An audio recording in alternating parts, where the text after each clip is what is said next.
Hello everyone, this is Jackie Williams. Thanks for joining me. In this video, I want to share with you some of the features and tips for using the Stampin' Up! Trimmer. And I hope you find this useful if you have the trimmer to get the most out of the purchase you've already made. If you're considering buying one, then this will help you see how it works. Or if you struggle to use a trimmer, then this might help answer some questions.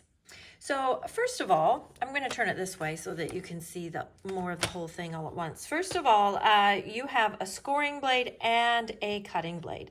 I like to have them in this configuration so that if I am scoring, I can put the cutting blade all the way to the bottom away, like out of the cutting track, and then just use my scoring blade. You could also just go ahead and just remove this cutting blade altogether if you are doing quite a bit of scoring and want to make sure. There's also space up here at the top of the trimmer to just move whatever blade you're not using out of the way. Now, to change the blades or to take one of the blades off, there is a little bit of an extra gap down here near the bottom. I find that if I just kind of move the two sides of the cutting arm apart a little bit, then I can get the blade to come right out. And then same for putting it in. You can just hear it pop right back in. So it's nice and easy to change the blades.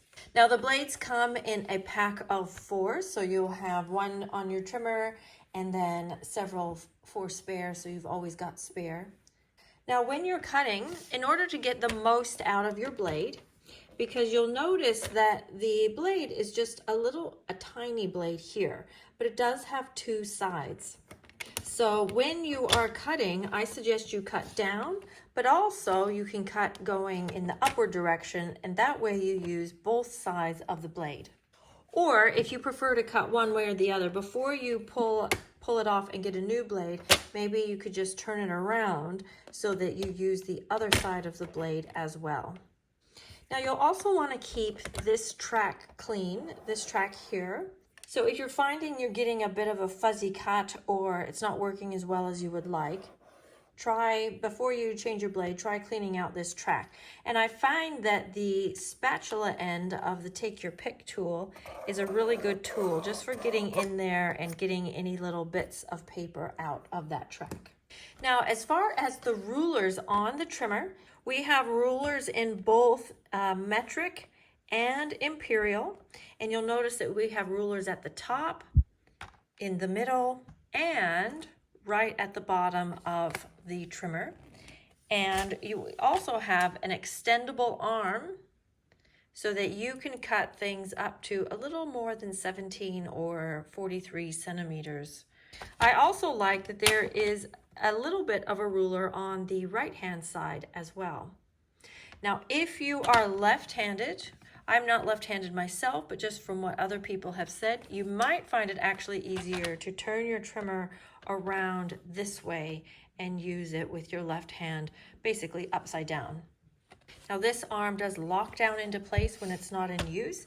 And this arm here also, it doesn't really lock, but kind of more like it snaps into place. So it's not going to flip open when you're traveling with it. It just kind of like snaps in there. Now, just a couple of other little things. This trimmer is very thin, it's very portable and light. You do have rubber feet on the bottom for some non-slip, and there is a little hole at the top for hanging if you like to store your things by hanging.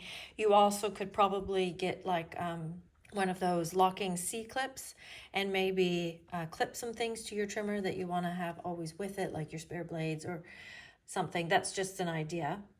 There is also a protective cover on the trimmer when you receive it. Mine is still on there. It's just starting to wrinkle here in the corner. So I'm going to leave it on for as long as I can, and then I'll peel it off. That's just to protect the rulers from rubbing off. It actually is probably just a protective film from manufacturing, but I've chosen to leave it on for that reason. Another idea that I have seen is to just use a very thin layer of clear nail polish across your rulers just to protect anything from rubbing off if you do use your trimmer quite a lot. Now, one thing I failed to mention with the rulers is you also have a ruler right down this cutting arm. And some people have found it useful to put a piece of white paper or white tape or something like this along this edge on the inside so that it's easier to read those numbers. So when you are cutting, I want to cut my card base at 5.5 inches across the width of my cardstock. So I tend to work in inches. So I've got 5 and 6, so 5.5 is right there. And you will want to put your cardstock all the way up to the top so that it's completely flat on all points. And then put down the arm until it clicks into place, and then go ahead and cut. Now you could also work from the bottom using the bottom ruler. Just make sure that it's nice and flat against this bottom ridge. However, this bottom ruler only goes to about 5 inches, so it's not quite as long as this top ruler is. So I tend to use up there. Now you can just put it here in the middle, but I find that's actually much trickier. You can just use all these horizontal and vertical grid lines to get your paper straight, but that's probably just for the odd thing that maybe for some reason it doesn't quite fit in your trimmer. For the most part, you'll want to use this ledge right here to make sure that your piece is perfectly straight. Okay, now this piece, I want to score this in half. So in New Zealand, our paper is 8.25 inches wide, so it's 4 1/8 inches is our halfway point. And now I'm just careful to make sure I'm using that scoring tool, and then that will score my card right in half. Okay, I'm going to set that aside. I'm just going to make a very quick project, but one that will show the different features of the trimmer. And this was inspired by a sample that Stampin' Up! Put up just yesterday, actually. So this is the Full of Life Designer Series paper, and I'm going to use the more blue side, and I actually think I'm going to turn it this way, and I'm going to cut it at about, I'm going to cut it at actually 3 inches. And then I want it a little shorter, but I want this starburst print in there, so I'll cut it from the top. Then I want to cut it to 5 inches. But again, I want this in the middle, so I'm just going to take a 1/2 inch off of each side. So I'm just measuring a 1/2 inch using this time the right-handed ruler, and I'm just checking that I'm at 5 on the left-handed side. Okay, so that's given me the piece that I want. I'm going to go ahead and glue that right onto our card front. I'm going to give myself a fairly wide mat this time, more than I normally do. Now for our stamping and die cutting, I'm going to use the Bright Skies bundle, and these actually I think pair quite nicely with these Full of Life papers that are very sort of rainbow feeling. And so the clouds and the raindrops and the sun and the flowers all work in quite well with that sort of theme.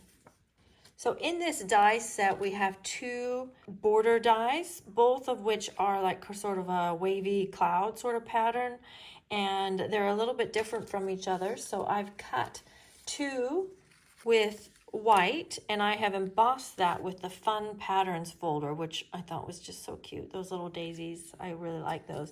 And then this piece, I've actually just used the other side of the paper that I've cut here and just cut another little cloud border. So I'm going to go ahead and start layering these up. And these ones I'm going to put on with dimensionals, but not too close to the top because I think I want to tuck some things inside. Okay, like this. And then this one, I'm going to cut that just a little bit shorter. So I wanted to see how these ended up before I cut any more off. Now the trimmer is really good for cutting off small pieces or small strips of cardstock. And I'll go ahead and put some dimensionals at the bottom of this one as well. I've already stamped and die cut out this cute little sun. I'm going to tuck that in about here. And then I have stamped and die cut 3 clouds. So the cloud dies, and then there are the cloud stamps. Now I have stamped this in Balmy Blue and also Summer Splash.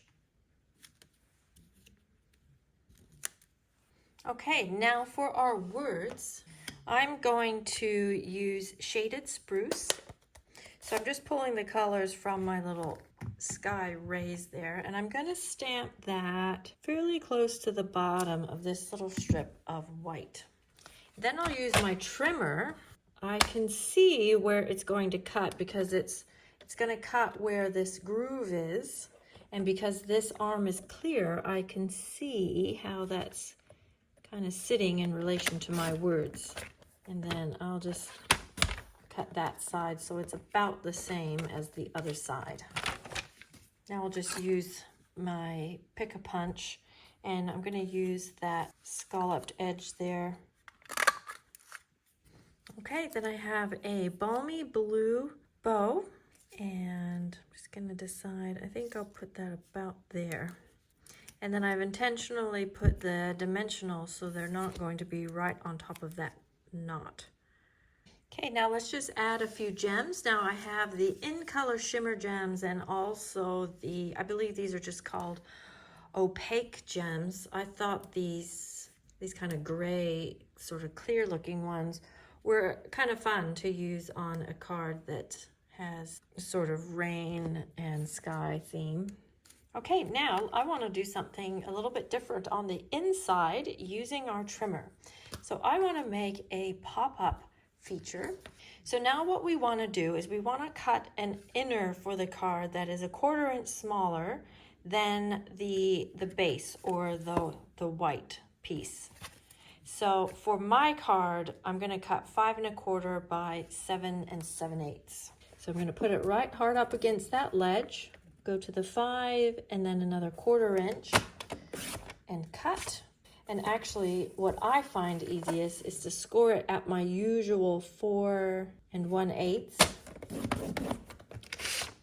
And then I know that our card is normally 4 1/8 wide, so I'm going to cut it just 1/4 inch smaller, so that would be 3 7/8. And then I just trim that down. Okay, but now I want to do another step to this.